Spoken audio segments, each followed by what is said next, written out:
math. And they collapse, so be it. I'm SD Cupp in for Piers, and that was Glenn Beck at work at his famous chalkboard. He's back with me now. That chalkboard gets a lot of action. And I wouldn't really call it work. All right, we talked about the GOP. Let's talk about the Democrats. Obama's recent poll numbers are really, really bad. What is your assessment of the second term? Only second to Nixon. Yeah, really bad. What's his second term looking like for you? I don't know. I don't care. I've been done with Washington for quite some time because I realized that the whole thing is a game. I mean, I thought there would be a few honest people, and there are, a handful. But the answer is not going to come from Washington by any stretch of the imagination, because you see the collusion. You see the collusion. You know, when Barbara Walters said, I think it was on this show this week, when she said, you know, we thought he was the Messiah. Well, hey, there's your first problem. And she's like, I don't think you should say that at Christmas. Barbara, honey, I don't think you should say that at any time. But then she said, and you know, we just expected more. We thought it would, you know, it's not working out well. No, it's not that it's working out well. He lied. The biggest lie ever from any president. It's not like a fib, a misspeak, a calculated lie. And if we don't care about somebody who lies to us, as long as the thing works, no. And you're talking about Obamacare. Yeah, if you like your health care. No, what he was saying was, if I like your health care, if I like your doctor, you can keep it. It's all about integrity. And nobody is really getting that yet. Yeah. The jig is up for the Republicans and the Democrats. There's one party. It's the Progressive Party. Then there should be former Democrats, former Republicans, independents, people who were disenchanted long ago, long before I figured anything out. Those are the other people. And they have a choice. They can either check out and say, you know what, screw them all, I'm not going to do anything. Or they can say, I'm going to go find and support the people that actually won't play the game. Here's what they can do. They can go and get involved with the Convention of States. Article 5 of the Constitution has the last lever. They're genius. They built all of these tripwires in the Constitution, the founders did. The last one was, and it happened right at the end of the Constitutional Convention. Wait a minute, are you telling me that you think if a government goes corrupt, they'll vote on an amendment to limit their power? That doesn't work. So Article 5 was, in case the government really goes wrong and they won't limit their power, then the states have a right to do it. Right now there are 30 states that are willing to do it. You need 34, I think, and 38 to ratify. And what they're talking about is things we all agree on. Term limits. You want to fix Washington? Term limits. The last time we had term limits was for the president, and that's after FDR. Same scenario when people went, oh boy. But you notice we didn't put term limits on Congress. Why? Because Congress had to say, you know what, we should get out of here. And you think they're going to do that? They won't even do that with their own health care. They don't care. But your argument about fundamentally Barack Obama's issue being one of integrity, and I don't disagree, do you think that that will have any repercussions for Democrats? Do you think that liberals will say, yeah, I think that was a betrayal? I think honest ones will. Here's where I get my hope. In 2004, I was like, you know, John Kerry would be a nightmare, and I think we're seeing that demonstrated globally now. John Kerry would be a nightmare. I'm for George W. Bush, but I've got problems with George W. Bush. I think this whole war thing is going off the rails. By 2005, I was saying, wait, we've got serious problems. 2006, I was calling for the man's impeachment. Okay, so what happened to me? I woke up, and I started to see, wait a minute, I've been lied to. This whole thing has been a game.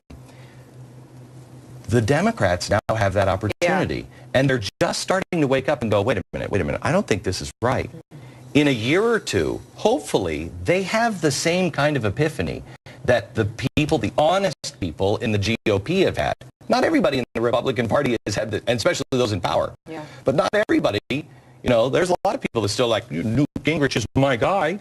Well, not mine. And if you understand what the problem is, progressivism, he's definitely not your guy.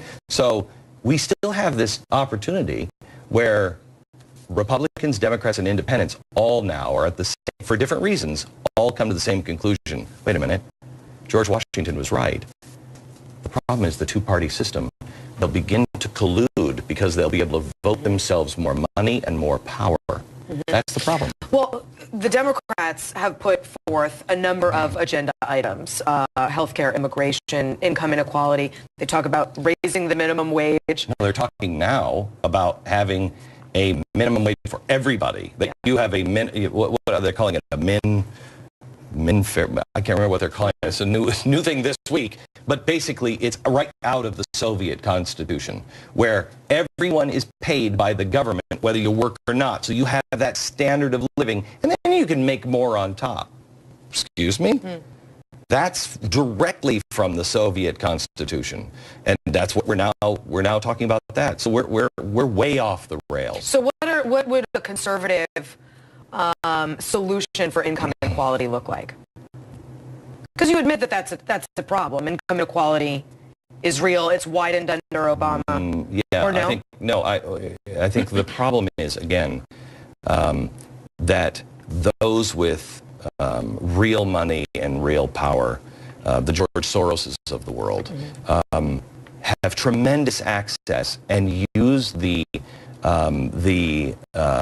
governmental institutions around the world as their personal banking machine, their personal stockbroker.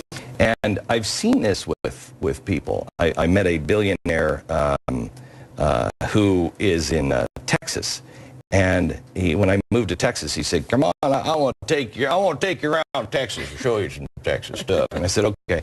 And he's like, we're up in his helicopter. He's like, "And this is Texas, and all this land is mine." And there's a highway that runs through it, and then it goes down to 2 lanes, but all that highway is carved. And I sat there and I thought to myself, all that land is yours, and I'll bet you that you were instrumental in making sure that that highway ran right through your land.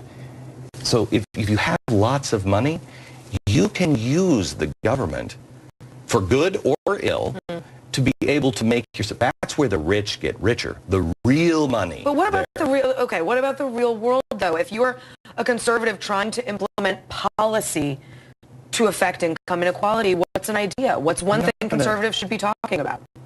You're not going to solve it through government. You cannot take money. It's immoral to take money from someone else and give it to someone else. It's immoral to do that.